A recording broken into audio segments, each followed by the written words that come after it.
حتیٰ کہ کرتے کرتے کرتے میں رسول کریم ان لوگوں کے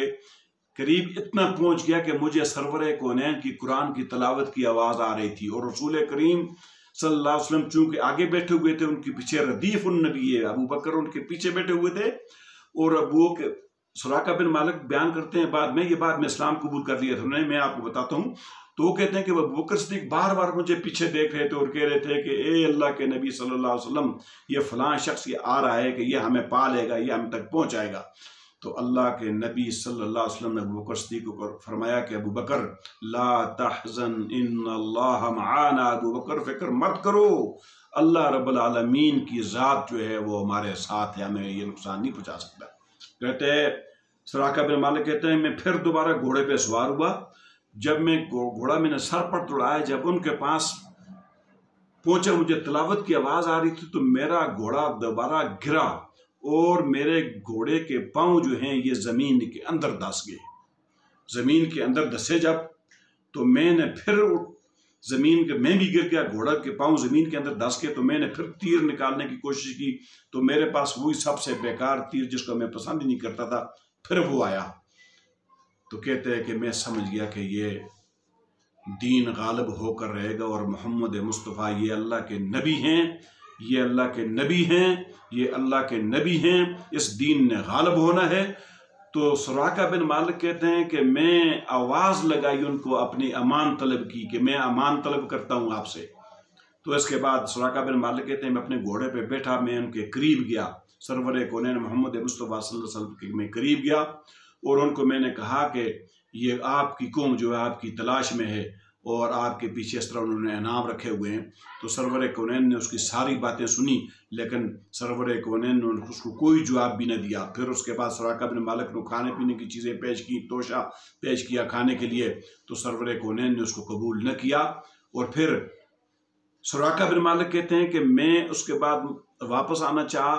تو میں نے سرور کونین نے کہا کہ اس مسئلے کو جو یہاں پر واقعہ پیش آیا ہے، تمہاری ہم سے ملاقات ہوئی ہے، اس کو راز رکھنا ہے، راز یعنی کسی کے سامنے افشا نہیں کرنی بات۔ تو سراقہ بن مالک کہتے ہیں میں واپس جب ہونے لگا تو میں نے سرور کونین سے کہا کہ میرے لیے ایک آپ امان لکھ دیں۔ تو سرور کونین کو جو ان کے ساتھ عامر بن فہیرہ تھا، جو رستہ کی طرف گائیڈ کرنے والا جو ان کے ساتھ انہوں نے رکھا ہوا تھا، تو اس کو کہا کہ اس کو امان لکھ کے دے، تو انہوں نے چمڑے کے اوپر امان لکھ کے سراقہ بن مالک کو دیتی، یہ واپس چلے گئے۔ جب سراقہ بن مالک واپس مالک ہوتے ہیں، رستے میں آگے سے اور لوگ تلاش میں آ رہے ہیں، اور لوگ تلاش میں آ رہے ہیں، تو سراقہ بن مالک ان کو کہتے ہیں کہ تم لوگ کہاں جا رہے ہو؟ تو وہ کہتے ہیں کہ ہم ان کی تلاش میں جا رہے ہیں۔ تو سراقہ بن مالک ان کو کہتے ہیں کہ اس طرف سے میں ان کو تلاش کر کے آ گیا ہوں، ڈھونڈ کے آ گیا ہوں، اس طرف سے تم بےغم ہو جاؤ، وہ اس طرف نہیں ہے، وہ اس طرف وہ نہیں ہے، لہٰذا ان لوگوں نے ان تمام لوگوں کو وہاں پر انہوں نے واپس کر دیا۔ ناظرین کرام، یہ ایک 5واں چھٹا معجزہ تھا۔ اس کے بعد وہاں سے آگے جو سرور کونین روانہ ہوتے ہیں تو رستے میں بریدہ اسلمی ابھی اسلام قبول نہیں کیا تھا، تو بریدہ اسلمی رضی اللہ تعالی عنہ اپنے 70 آدمیوں کے ساتھ، پورے قبیلے 70 آدمیوں کے ساتھ اسی تلاش میں ہیں، انعام کو حاصل کرنے کے اسی تلاش میں سرور کونین کو اور ابو بکر صدیق کو تلاش کر رہے ہیں، ڈھونڈ رہے ہیں۔ تو لیکن جب ان کا آمنا سامنا ہوتا ہے، رسول کریم کے پاس آتے ہیں، جب رسول کریم کی باتیں سنتے ہیں، گفتگو ہوتی ہے ان سے، تو بریدہ اسلمی جو ہیں سرور کونین کے اخلاق سے، ان کی پیار محبت سے، خلوص کے، ان کی گفتگو سے، اور اللہ کی توحید سے اور اللہ کے احکامات سے جو اللہ رب العالمین نے تب تک رسول کریم پر نازل کیے تھے، اتنے متاثر ہوئے کہ اپنے پورے 70 آدمیوں کے ساتھ وہیں اسلام قبول کیا۔ اس کے بعد بریدہ اسلمی اپنا ہمامہ اتارتے ہیں، نیزے کے اوپر لگاتے ہیں، سفید ہمامہ اس طرح پھریرا ہوا میں لڑاتے ہیں، اور کہتے کیا ہیں، اے لوگو، امن کا داہی آ گیا، امن کا بادشاہ آ گیا، صلح رحمی کرنا والا آ گیا، دنیا کو انصاف دینے والا آ گیا۔ ناظرین اکرام، یہ تھا ایک اور معجزہ سرور کونین کو اور اللہ کی مدد کا۔ اس کے بعد آگے جاتے ہیں تو زبیر ابن العوام سے ملاقات ہوتی ہے، یہ شام سے تجارتی قافلے کے ساتھ واپس آ رہے ہیں، ان سے ملاقات ہوتی ہے، اور پھر زبیر ابن العوام ان کو وہ شامی پرچہ جات ان کے پاس لائیں، وہ پیش کرتے ہیں، ابو بکر صدیق کو بھی پیش کرتے ہیں، اور سرور کونین کو بھی ناظرین کرام پیش کرتے ہیں۔ ناظرین کرام، یہاں پر آج رکتے ہیں تاکہ ویڈیو لمبی نہ ہو جائے، لمبی ہو جاتی ہے تو پھر سننے میں آپ کو اور دیکھنے میں دشواری ہوتی ہے، کیونکہ آج لوگ بہت کم دین کی طرف بہت کم مائل ہیں، دنیا کی طرف زیادہ مائل ہیں، تو اس لیے میں اس کو مختصر رکھتا ہوں. انشاءاللہ یہاں سے آگے اگلے ویلاگ میں انشاءاللہ گفتگو کریں گے. وآخر دعوانا ان الحمدللہ رب العالمین، والسلام علیکم ورحمۃ اللہ وبرکاتہ.